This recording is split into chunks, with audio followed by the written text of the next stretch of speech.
السلام علیکم ورحمۃ اللہ وبرکاتہ۔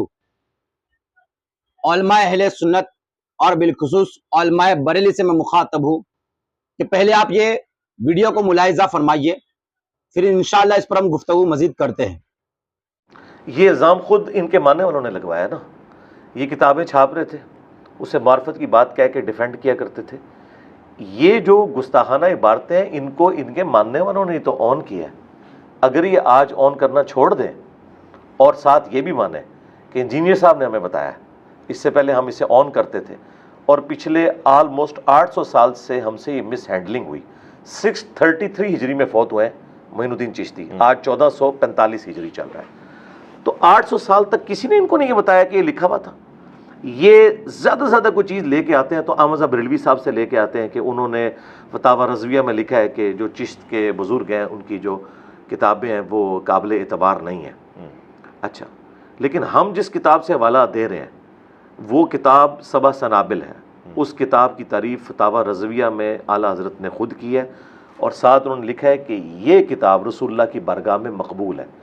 اگر اعلیٰ حضرت نے ایسی کتاب کو رسول اللہ کی بارگاہ میں مقبول کہا ہے صلی اللہ علیہ وآلہ وسلم جس میں چشتی رسول اللہ لکھا ہے، تو دو ہی پاسبلٹیز بنتی ہیں سائنٹیفکلی۔ نمبر 1، اعلیٰ حضرت اگنورینٹ تھے، انہیں پتہ ہی نہیں تھا اس میں چشتی رسول اللہ لکھا ہوا ہے۔ صحیح، یہ بھی مان لیں تب بھی ہماری جیت ہے، کیونکہ وہ تو غوث وقت تھے، ان کی بزرگی تو ہوگی فارغ۔ یہ تو کہتے ہیں دلوں کے حال بزرگ جانتے ہیں۔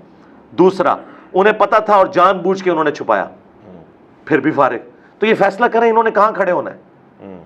تو اعلیٰ حضرت اس میں مجرم ہیں کیونکہ سبع سنابل کی انہوں نے تعریف کی ہے اور الٹا اس کو رسول اللہ کی طرف منسوب کر دیا صلی اللہ علیہ وآلہ وسلم۔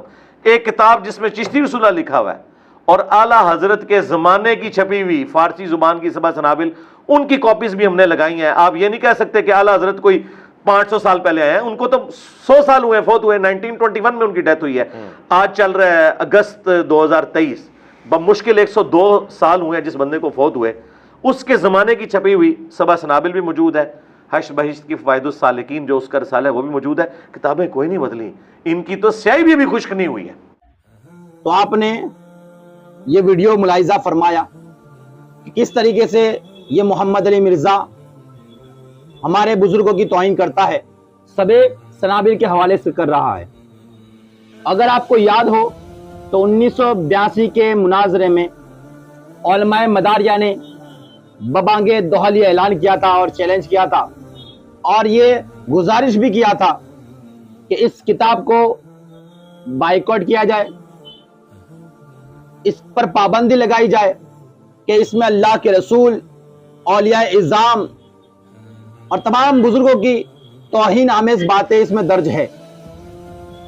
اس میں سرکار کی شان میں، مدار پاک کی شان میں، حضور غریب نواز کی شان میں اور خواجہ خضر کی شان میں بھی توہین آمیز باتیں لکھی گئی ہے، جو من گھڑت باتیں ہیں جس کا حقیقت سے کوئی لینا دینا نہیں ہے۔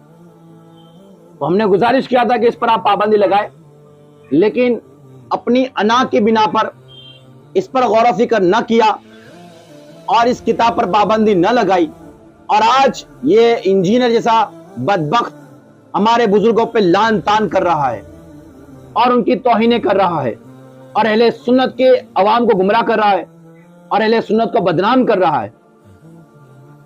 کاش اگر ہماری بات اس 1982 کے مناظرے میں مان لی ہوتی تو آج یہ محمد علی مرزا جیسا بدبخت پیدا ہی نہ ہوتا۔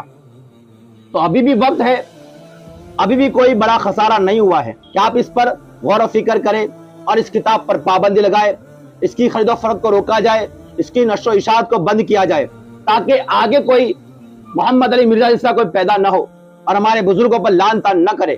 تو ابھی زیادہ نقصان نہیں ہوا ہے، اس پر آپ غور و فکر کریں۔ بس ایک اہل سنت کا چھوٹا خادم ہوں میں، اور اہل سنت کا درد رکھتے ہوئے میں التماس کرتا ہوں کہ آپ اس پر غور کیجئے، اس کتاب پر پابندی لگائیے اور اس کا بائیکاٹ کیجئے، کیونکہ یہ من گھڑت کتاب ہے۔ حضور صاحب بلگرام کی یہ کتاب نہیں ہے، آپ نے فارسی میں لکھی تھی، منظر عام پر آنے کے 200 سال کے بعد میں اس کا ترجمہ ہوا ہے اور بالکل اس کا ترجمہ صحیح نہیں ہے۔ تو آپ اس پر غور و فکر کیجئے اور اس کتاب پر پابندی لگائیے۔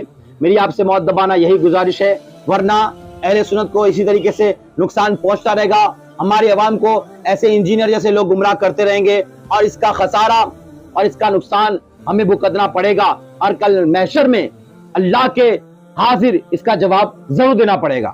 اللہ کی بارگاہ میں دعا ہے کہ ہمارے علماء اہل سنت کو صحیح سمجھ عطا فرمائے اور یہ اہم اور ضروری کام کرنے کی توفیق اور رفیق عطا فرمائے کہ رہتی دنیا تک آنے والی نسلیں اگر یہ کام ہم نے کر دیا تو ہمارے لیے دعا گو ہوگی، ہماری احسان مند ہوگی۔ اگر یہ کام ہم نے کر دیا کہ اس کتاب کا ہم نے رد کیا تو بہت بہت شکریہ، دعا میں یاد، اللہ حافظ۔